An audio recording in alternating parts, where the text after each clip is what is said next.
जियो drama बड़े भैया बन चुका है बहुत ही ज़्यादा इंटरेस्टिंग। उसमें हमें दिखाया जाएगा कि जैसे ही कबीर की तमाम फैमिली जो होती हैं वो महविश के घर जाने के लिए रेडी हो रही होती है, तो इतने में ही वो लोग उसकी मानी जो होती हैं वो जाती हैं वानी के पास। तो जाकर वानियों को कहती है कि हम लोगों ने जो है वो कबीर के लिए रिश्ता देखा, तो तुम ये हमारे साथ चलना।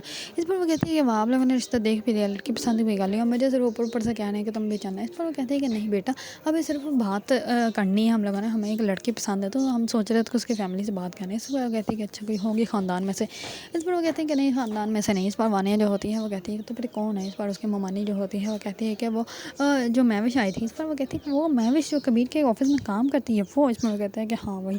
इस पर वो कहते हैं कि क्या हो गया, आप टाट का पेमेंट लगाने जा रही हैं, वो इस घर में सूट पे करेगी, उसका ख़ानदान देखा, हमारा ख़ानदान देखा।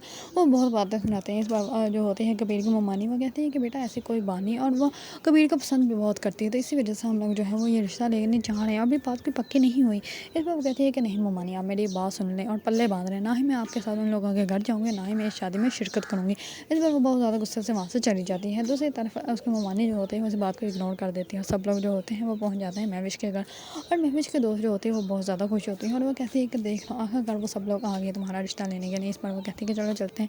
इस पर महविश जो होते हैं वो कहती है कि तुम चलो, मैं बाद में आऊँगी। इस पर वो कहती है कि ठीक है। इस पर उसके दोस्त जो होते हैं वो चाय लेकर सबके सामने जाती हैं, सबको चाय देती है, सर्व करती है। इस पर सब लोग जो होते हैं वो उसकी शादी की बात करते हैं। तो इस पर कबीर जो होता है वो कहता है कि अंकल आपको जो है वो कोई भी जहेज़ बनाने की या कुछ भी तैयारी करने की ज़रूरत नहीं, बस एक हफ़्ते के अंदर अंदर हम लोग आएंगे और शादी की निकाह करके ले जाएंगे महविश को। सिर्फ एक हमारे घर के जो है 12 अफराद आएंगे, और आपको जो है वो खाने पीने की ज़्यादा तकल्लुफ़ करने की कोई ज़रूरत नहीं। इस पर जो होते हैं तमाम लोग बहुत ज़्यादा खुश होते हैं। वो कहते हैं कि एक हफ़्ते के अंदर अंदर, लेकिन एक हफ़्ते के अंदर तैयारियाँ कैसी होंगी। इस पर कबीर जो होता है वो कहता है कि आप टेंशन मत लें, सारी तैयारियाँ हो जाएंगी। दूसरी तरफ जैसे ही उसके दो जो होते हैं वो जाकर महविश को बताते हैं, तो महविश कहती है कि एक हफ़्ते के अंदर कैसा होगा, बाबा परेशान हो जाएंगे। उस पर वो कहते हैं कि तुम टेंशन मत लो, सारा कुछ मैं अरेंज कर लूँगी, तुम मुझ पर छोड़ दो।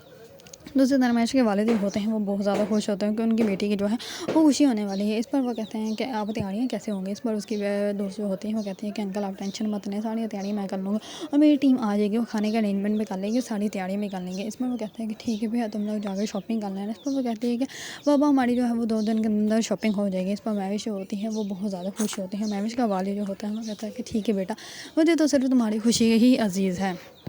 दूसरी तरफ कबीर जो होता है वो भी शादी की तैयारियां स्टार्ट करवा देता है, और वो अपनी भाभी को कहता है कि आप जो है वो तैयारियां स्टार्ट कर दें, और जिसको जो भी चाहिए होगा आपने सारा अरेंजमेंट करता है। इतनी में जो होते हैं ज़ोया कह देती है कि भाभी की पसंद तो हमें पसंद नहीं आने। इसमें वो कहता है कि बेटा ये मजाक कर रही थी। इस पर तो वानिया जो होती है वो बहुत ज़्यादा गुस्सा कर जाती है, और वो कहती है कि इसने मुझे कभी कभी भाभी माना ही नहीं, इसके लिए तो भाभी वही लड़की होगी जो कि आपकी बीवी होगी, इसने मुझे तो कभी भाभी वाली इज्जत दी ही नहीं। इस पर वो कहते हैं कि मैं यहाँ से जाती हूँ, यहाँ से मेरी वजह से आप लोगों का मूड जो है वो और भी ज़्यादा ऑफ हो जाएगा, इस वजह से वो उठ के वहाँ से चले जाते हैं। इस पर जो होते हैं अलमीर वो कहता है कि ज़ोया तुमने मजाक करना हमसे किया करो, तुम मुझसे करती हो ना किया करो। इस पर वो कहता है कि अच्छा ठीक है, तुम जाओ, तुम जाके अपनी अपे को कॉल करो, उसको कहो कि पूरे 8 दिन के लिए वो यहीं पे आ जाओ, यहीं पे सारी शॉपिंग भी उसकी हम लोग करवाएंगे, और शादियों की तैयारियों में जो है वो मदद करवाएंगे। इस पर वो कहती है कि ठीक है। फिर इस पर ज़ोया जाती है और जाके अपनी बहन को बता देती है, और कहती है कि 8 दिन के लिए आपने यहीं पर आना है। इस पर पहले तो उसका हस्बैंड जो होता है वो बहुत ज़्यादा ड्रामा करता है, तो हंसता है कि कबीर इस उम्र में शादी कर रहा है, वो भी अपनी एम्प्लॉय से, और वो कहता है कि तुम क्यों जाओगी, क्योंकि उसको कबीर ने भी कॉल नहीं की होती। दूसरे दिन जैसे ही कबीर उसको कॉल करता है तो साथ ही उसका मिजाज ही चेंज हो जाता है, और कबीर जो होता है वो उसके अकाउंट में पैसे भी ट्रांसफ़र करवा देता है, और वो कहता है कि तुम अपनी शॉपिंग कर लेना, बाकी बच्चे की और मैं अपनी बहन की जो शॉपिंग है वो हम लोग यहीं पे करवा देंगे। इस पर वो बहुत ज़्यादा खुश हो जाता है। इसमें वो अपनी बीवी को कहता है कि ठीक है तुम तैयार हो जाना, शाम को मैं तुम्हें जो है उनके घर छोड़ आऊँगा। इसमें वो कहती है कि बहुत ही जल्दी चेंज हो जाते हैं, लेकिन वो अपने हस्बैंड के सामने कुछ बोल ही नहीं सकती होती, क्योंकि उसका हस्बैंड जो होता है वो बात बात पर सिर्फ उसके गले ही पड़ सकता है। दूसरी तरफ महविश जो होती है जैसे ही ऑफिस जाते हैं तो सर कबीर जो होता है वो उसको देखकर बहुत ज़्यादा खुश होता है, और वो कहता है कि अब तो तुम मेरी शिरक याद बनने वाली हो, और जो है अब तुम्हें मुझसे जो है वो कोई भी दूर नहीं कर सकता, तुम हमेशा हमेशा के लिए मेरे पास ही रहोगे। इस पर महविश जो होती है वो बहुत ज़्यादा खुश होती है। अगर आप लोगों को ड्रामा बड़े भैया पसंद है और इसके बारे में न्यू न्यू अपडेट जानना चाहते हैं तो मेरे चैनल को लाइक कमेंट एंड सब्सक्राइब करना मत भूलिएगा।